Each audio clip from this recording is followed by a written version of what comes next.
In the heart of Egypt, beneath the oppressive rule of Pharaoh, the land of Goshen, where the Israelites dwelt, was alive with the sounds of life and labor.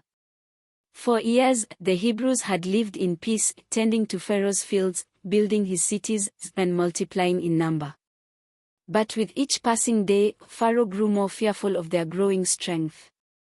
The sun set low over the dusty fields, casting long shadows as the midwives, Shiphrah and Puah, gathered near the small tent that served as their bathing chamber. The air was thick with the scent of earth and labor, the cries of women giving birth echoing from the nearby tents. These two women were more than midwives, they were keepers of life, trusted by the Hebrew women to deliver their babies in the midst of their sorrowful captivity. As they washed their hands in a basin of water, Puah, the older of the two, turned to her companion with a troubled frown. Shiphrah, she began softly, have you heard what Pharaoh has ordered? Shiphrah looked up, her face pale in the dimming light. Yes. He has commanded that every Hebrew boy be thrown into the Nile. A long silence hung in the air as Puah clutched her hands tightly. How can we do this? She whispered, the words heavy in her throat. Shiphrah paused, her gaze falling to the ground. For a long moment, she said nothing. Her heart burned with anger and sorrow. The Pharaoh's decree was a death sentence for every newborn Hebrew boy. She had seen the faces of mothers, their joy in giving birth replaced with terror at the thought of losing their children. I cannot do it, Puah. Shiphrah finally said, her voice firm but trembling. I will not obey this evil command. God is the giver of life. It is not Pharaoh's right to take it. Puah's eyes met Shiphrah's, a quiet resolve beginning to take root in her heart. But if we disobey Pharaoh, we could be put to death. Shiphrah's voice lowered, heavy with conviction. I know. But I will not stand idly by while innocent children die. We must protect them even if it costs us everything. The two women shared a long, silent look. They both knew the risk. Pharaoh's word was law. To defy him was to sign their own death sentence.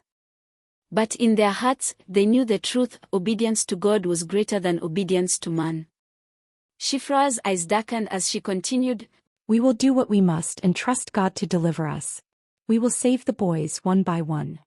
Puah nodded slowly, the sense of peace mingling with her resolve. Then we are agreed. And so, under the cover of night, they began their quiet defiance. Each day, they traveled from tent to tent, assisting the women in labor. And as the cries of new life rang out, so did the hearts of the two midwives, full of both sorrow and hope, for the lives they saved were a testimony to the God who gives life. One by one, the baby boys were born, and Shiphrah and Puah, with trembling hands and determined hearts, hid them away, keeping them safe from Pharaoh's soldiers. But their secret would not stay hidden for long. The days in Goshen continued, and Shiphrah and Puah worked tirelessly to help the Hebrew women in labor, secretly saving the male infants from Pharaoh's cruel decree. Each day was filled with a quiet but constant fear that at any moment, Pharaoh's soldiers would discover their secret. Their work had become more than just delivering children, it had become an act of defiance, the declaration that life was sacred and could not be taken at the whim of a king. In the dim light of their humble tent, they assisted mothers, comforting them with soft words and steady hands, hiding the cries of newborn boys who were meant to be cast into the Nile. Every time they completed their task, their hearts would race as they listened for footsteps outside, wondering if Pharaoh's soldiers would come knocking. Yet each day, they managed to slip away from suspicion, their work seemingly unnoticed by Pharaoh's watchful eyes. But that peace would not last.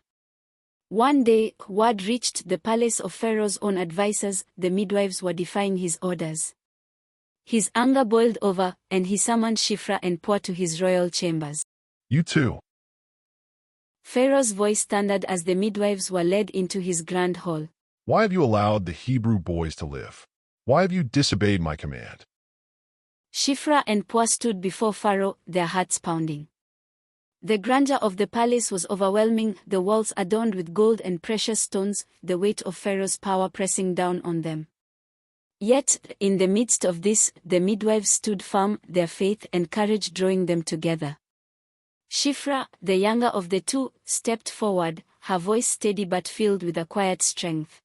Pharaoh, the Hebrew women are not like the Egyptian women. She began, her eyes not wavering from his. They are strong. They give birth quickly and without our help before we can even reach them.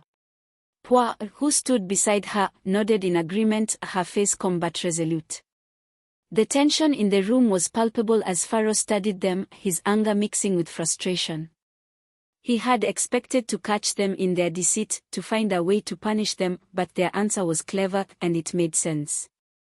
For a moment, Pharaoh remained silent, his mind working. Finally, he spoke, his voice cold and laced with authority. I will give you one last chance. Do not let this happen again, or you will answer to me. With that, he dismissed them, his anger still simmering beneath the surface. Shiphrah and Puah left the palace, their hearts racing, but their spirits were undaunted. They had been bold in the face of danger, and they had survived. For now. As they returned to the tents in Goshen, the weight of Pharaoh's decree still loomed over them, but so did their faith. They knew that the lives of the Hebrew children were still at risk, but they had also seen that God was with them in their defiance. Their work continued as they continued to deliver the babies, protect the children, and stand firm in their commitment to save lives. Every boy they saved was a small victory, the defiance of the evil Pharaoh had decreed, and a testament to their courage and their faith in God. The quiet resistance of Shiphrah and Puah had already begun to ripple through the land of Goshen. The Israelites may have been enslaved, but their hope was growing, nurtured by the courage of these two women who would stop at nothing to protect their children. The days passed, but Pharaoh's heart grew harder. Though his command to the midwives had failed, the Hebrews only grew stronger and more numerous. Each cry of a newborn seemed to echo in Pharaoh's ears as a threat to his throne. In his palace, towering and golden, Pharaoh summoned his advisors. His voice thundered through the hall. These Hebrews multiply like locusts. If war comes, they will join our enemies and rise against us. The midwives have failed me. From this day forth, every son born to the Hebrews shall be thrown into the Nile. Every daughter may live, but the sons must die. Messengers carried his command across Egypt. Fear spread among the Hebrews, heavier than ever before. Mothers clutched their babies close. Fathers hid their faces, helpless against the might of Pharaoh's soldiers. Yet in the land of Goshen, where the Hebrews dwelled, two homes shone with a different light. Shiphrah and Puah, the midwives who had feared God more than Pharaoh, were blessed. For their courage and faith, God gave them families of their own. Their homes were filled with the laughter of children, and the sound of life overcame the silence of fear.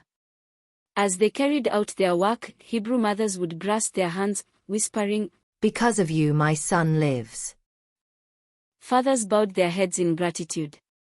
And children followed them through the streets, giggling and calling them protectors of life. But still a danger pressed in. Egyptian soldiers roamed more boldly, seeking newborn boys. Each cry of a baby brought both joy and fear. Yet the people of Israel drew courage from the midwives. If Shiphrah and Puah could stand against Pharaoh, then perhaps they too could trust the God of their fathers to protect their children. And in the midst of this darkness, a new life stirred. A Hebrew woman of the tribe of Levi gave birth to a son. His cries were soft, but his destiny would be great. Shiphrah and Puah did not yet know it, but their courage had made way for the one who would rise to deliver Israel, Moses.